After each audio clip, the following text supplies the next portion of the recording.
অসম গণপরিষদের ভাতৃ সংগঠন অসম যুব পরিষদের কেন্দ্রীয় সম্পাদক মেঘবুব হোসেন লস্কর ডিমা হাসান রাইটস ফোরামের সভাপতি মুক্তেশ্বর ক্রেম্পাইয়ের করা মন্তব্যের তীব্র প্রতিবাদ জানিয়েছেন।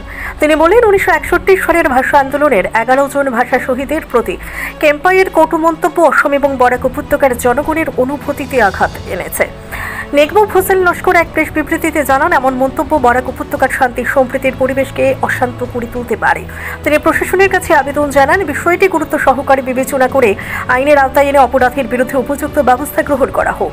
এই সভায় উপস্থিত ছিলেন অগপ কাছাড় জেলা সম্পাদক সুজিত শর্মা, সংখ্যালঘু পরিষদের জেলা সভাপতি হায়দার হোসেন লস্কর, দীপ ভট্টাচার্য, আব্দুল তাহির চৌধুরী, শিলচর বিধান পরিষদের কার্যকরী সভাপতি দীপন ভট্টাচার্য, সৌমেন কান্তি দাস, বিশাল বিশ্বাস, রিপন মোদক, প্রদীপ সিনহা, সারিকা আজমি বরভুইয়া, রিয়াজুল হক বরভুইয়া সহ আরও অনেকে। অগপ যুব সংগঠনের পক্ষ থেকে একযোগে জানানো হয়, এই ধরনের অপমানজনক মন্তব্য কোনোভাবেই বরদাস্ত করা হবে না এবং ভাষা শহীদদের সম্মান রক্ষায় প্রতিটি নাগরিককে ঐক্যবদ্ধ হতে হবে। অপমানজনক এই মন্তব্যের প্রতিবাদে তীব্র নিন্দা জানায় অসম যুব পরিষদ।